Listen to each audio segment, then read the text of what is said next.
Good morning, good afternoon, good evening, and it better not be good night. Here we are again for another episode of HFLE for all the week. And today we've got a special set of guests with us. There are more counselors and internship supervisors and coordinators, and we're here to share with you today. Now remember, this is a special initiative of the Barbados Association of Guidance Counsellors. And with us we've got, we'll start with you, Ms. Kim. Good morning, good evening, good noon, good night. My name is Kim Jones. I am the Guidance Counselor of Combermere School, and I sit here willing to assist and ready to help you all with anything that I can at any point in time. Thank you so much. And over to my other side, we have got David Eversley, and I am an internship coordinator, also trained as a counseling psychologist, so I assist guidance counselors at the school to which I'm assigned. And I also am here to bring some of my knowledge and experience to the topics that will be at hand. So greetings to all of you. And he actually forgot to say that he is hailing out of St. George Secondary, if I'm not mistaken, correct? Yes. Yes. Correct. Yes, Here yes. it blazing on my chest. It blazing on your chest, like an S for Superman, right? So today, we are talking about netiquette. Now, whether or not we are in a pandemic, the movement and the trend in the world today is to take everything online. A lot of our work meetings are online. Our education is now moving online, albeit temporarily for some of us. But for others, it is a reality and a permanent situation where they can stay in Barbados or in any part of the world and meet with, learn from, converse with people all over the world. All right? And because of that, we have got to learn some manners online. Yes, that's right. I said manners. Because a lot of people know when they're meeting face to face how they should behave. You meet somebody, before you used to smile, look them in the eye. We used to shake hands. We don't do much of that anymore. But you know, when you're in front of someone, you show them that you have, that they have got your attention, all right? And we tend to easily deal with distractions in a face-to-face situation because, you know, the other person is watching you. But what happens when you are sitting at home behind a computer screen or behind your cell phone screen or your tablet screen? That's when we really have got to look at how you are interacting with the person or persons on the other side. And for that, today, we are looking at netiquette, the manners of being online. All right? So let's start with the beginning.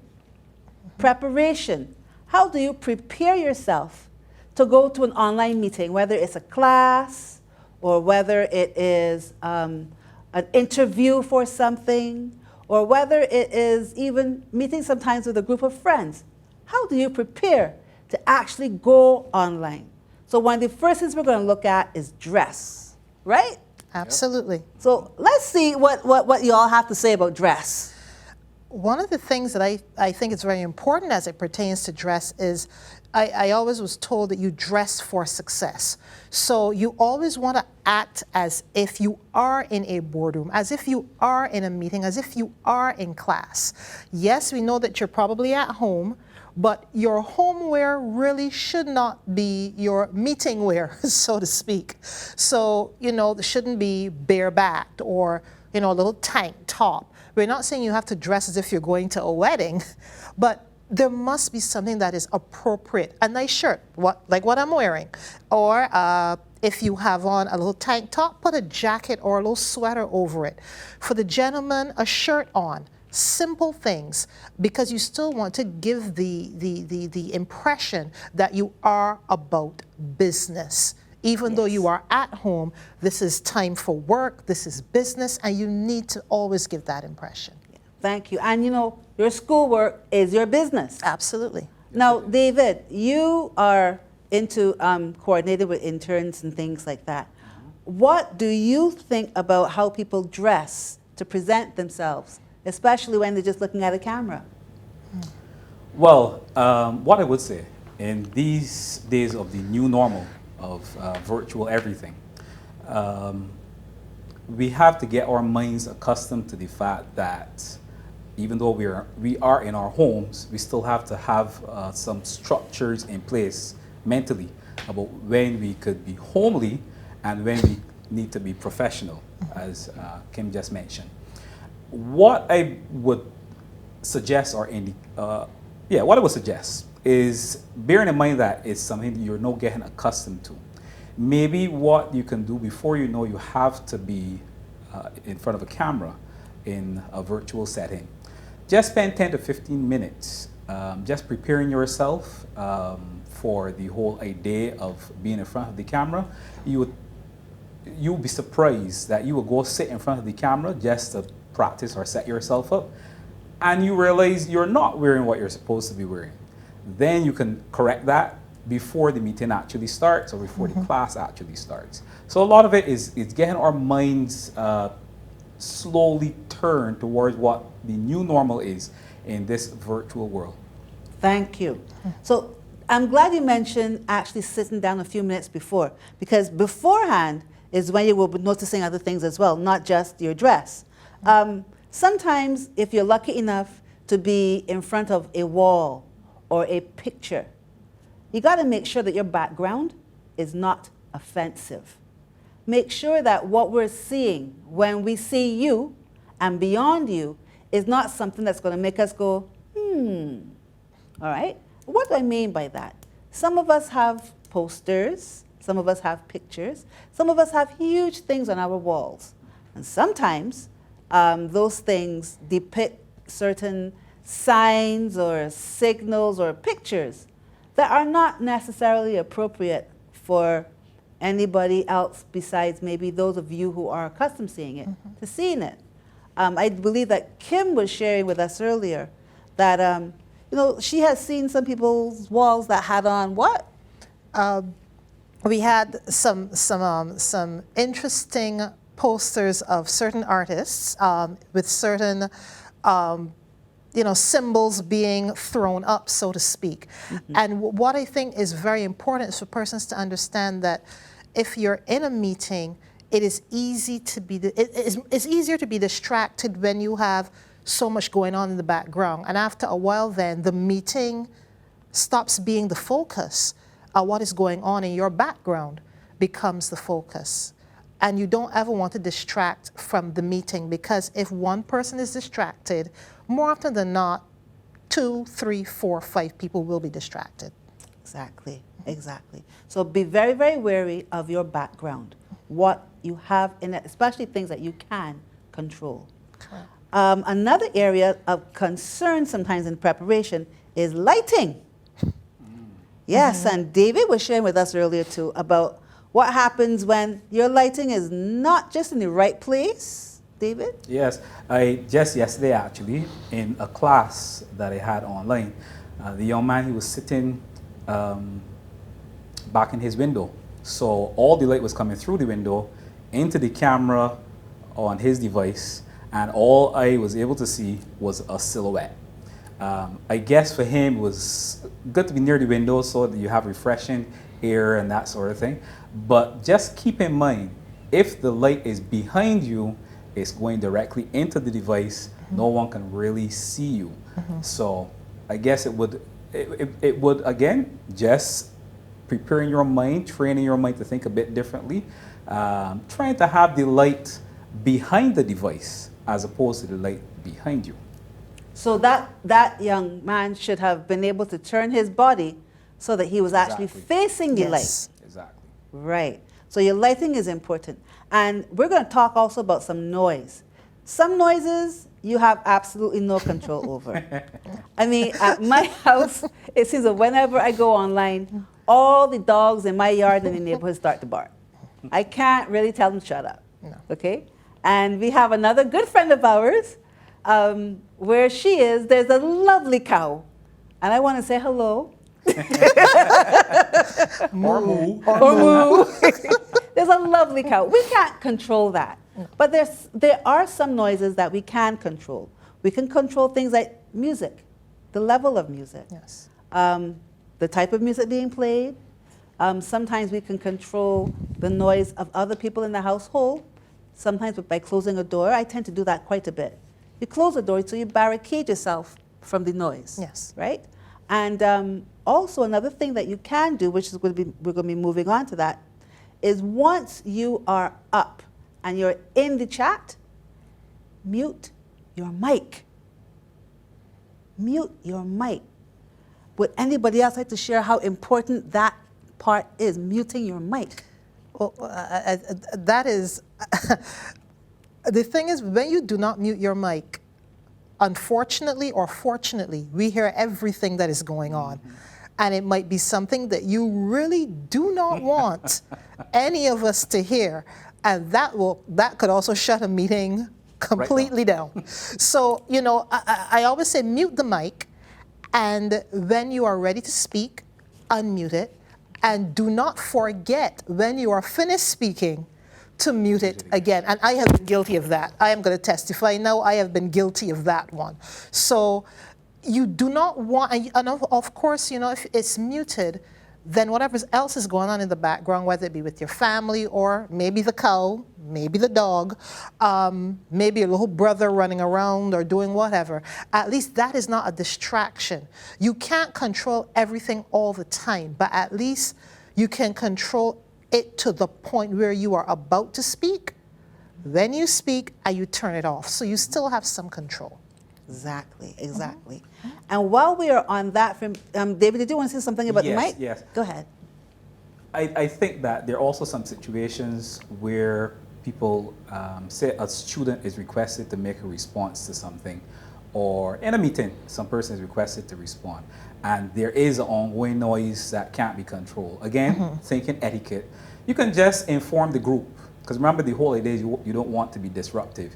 You can just inform the group beforehand, okay, I have some construction going on behind me, or I have a dog that is a bit excessive. And so everyone will have in their mind, so everyone will have in their mind that, okay, when David comes on, we know this is what's going to happen. Yes. Because remember, the whole thing is etiquette and not trying to be disruptive to what's happening in virtual meeting or class. Right. And talking about that now we're looking at the actual device. Understanding what is happening with your camera and your speakers before you actually get into the chat. It's very important. There are times when your camera would have worked the day before. Your camera would have worked the hour before. But now, for some reason, your camera does not work. You do not want to wait until you are in the meeting, wanting to say something to discover that. So for most of the platforms that we are using, and that you will be using from here on end, when you enter into the chat, beforehand especially, you have the ability to test your camera, test your speakers, test your mic. Your speakers, it's very, very important that you have that tested beforehand so that you do not miss anything in the meeting. And your mic, although we talk about muting it, sometimes even when you want to say something, you may have a problem with your mic's volume. You don't want to come on too loud so that you're screaming into somebody else's ears, because sometimes people would use not only their speakers, but they may have on headset, they may have on earphones. And if your volume is up to all, and you come on, hello, you know, you can actually hurt somebody's ears.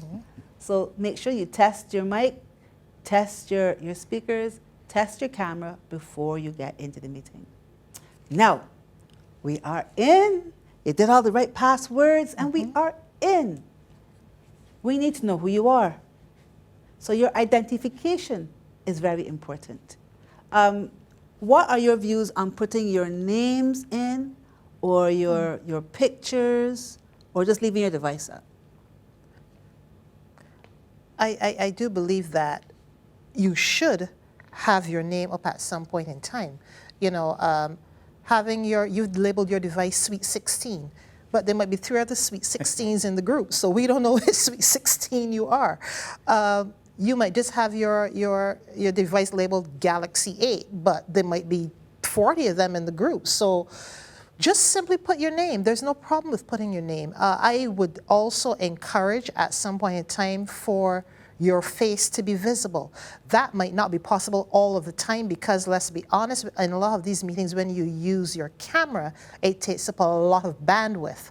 But even if you do it at the beginning and at the end, that is fine. But your name should be present at all times so people know, one, you're actually in attendance, two, we know who you are, and three, we know who to refer to when we have a question, a query, a thought, or when you speak.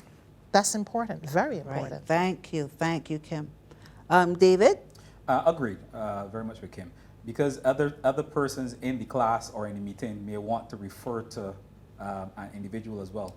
And if they have no idea who Sweet 16 is, or Galaxy A20, that presents difficulty. Absolutely. And again, we're trying to, the whole idea is for this stuff to move smoothly so that it would be not identical to what it would be if you were in physical, within each person's physical sphere, but we want to have it as close as possible. So just to make it easy for everyone. Right. Agreed. I agree wholeheartedly. And on that note about being identified, we're now going to move to that lovely thing that will either happen along the side or on the bottom called your chat. And I know that lots of us, especially when we are in big meetings, we will use the chat to ask questions. We will use the chat to agree with a point. We will use that chat to let everybody know that we have arrived. Good morning, hello, how's everybody doing? And it's important that we do not abuse the chat by making it a distraction, all right? So this is what's good with the chat. If you're going to say anything in there, make sure that you have it addressed to everyone. Everyone in the chat should be able to read what you're saying. You can use the chat if you want to ask questions. Is any other time you would use the chat, Kim or David? Well, in terms of asking questions, I'm not sure if you were saying to put the question in the chat or just to have something in the chat to say that you want to ask a question. Because what I do with my students, what we do at our school is if anyone wants to ask a question, you type H in the chat so that the teacher or whoever's coordinating the meeting can just come to you in the order in which they see the H's in the chat. And again, it makes life easier for everyone. Right. So H, is that like for hands up or? Exactly. Correct. Okay. So some platforms actually have it so you can raise your hand, and they will actually have a hand up. Some other platforms you will have to decide on a letter like H. Yes, correct. All right. So that will let the person who is presenting or facilitating or doing the teaching know that you would like to ask something or say something. All right? So that's very, very important. Thank you so much. But now, we're going to get to the point where you've been recognized. You want to say something. Now you have the floor. Now is when Netiquette really comes in. You've got to be respectful. Yes. You must be respectful. I wonder if Kim could share something on respect in cyberspace. I always tell my students, you do not have to like my opinion to respect my opinion. I always tell my students, like and respect are not the same thing. And I can disagree with you and still be respectful. I can agree with you and I can actually be disrespectful in the way that I agree with you. So it's a very delicate balance. So instead of saying, my boss, you just talk real foolishness, I don't like what you just say, that ain't making a sense. You go around it and go, okay, I hear what you're saying, but did you ever look at it from this angle? Or I hear you, but I don't actually agree with you. And here is why I do not agree with you. I do not believe in just saying, I don't agree. I believe there should be a why. And as my grandmother always says, it's not what you say, but how you say what you say that can come across as very disrespectful. So, and at the end of the meeting, we want to make sure that even though we don't all agree, we can agree to disagree, and we still move on respectfully. So respect, especially in an internet and social media environment, I believe is not an accessory. It is a necessity. It really is. Exactly. Thank you so much. So what Kim said was so important. Use I statements and not you statements. I do not understand is an I statement. You ain't telling me this thing right is a you statement. All At a war. You know, and it really does make a difference in how a person feels about you, the other person in the space that they're sharing called cyberspace. Absolutely. And it also is helping, this is a very good training ground because like I said, it's not stopping with school. It's got a lot more things coming up, especially how we do work. And I'm realizing that our time is actually running short. So I'm going to give, we got like about 10 seconds, we're going to wrap up with distractions. Yes. All right, so if you can give your final words on distractions before I give the challenge, then we'll be good. Distractions, don't do them. Focus on the meeting. Focus on the meeting. Focus on the meeting. Get distracted later. That's it. All right, thank you, Kim. David. Remember that everyone is trying to get something of benefit out of the meeting or out of the class. So the less distracting you can be or less distractions you can have, the better it is for everyone. Right, great, thank you, David. And I know that I'm always saying I'm going to have the last word, and I will, but I want to give you the last word. This is your challenge for this particular HFLE class. I want you to think of 3 ways that you could start from your next online class or your next online meeting. 3 ways that you are showing netiquette to everybody else you're in the room with. Just 3 ways.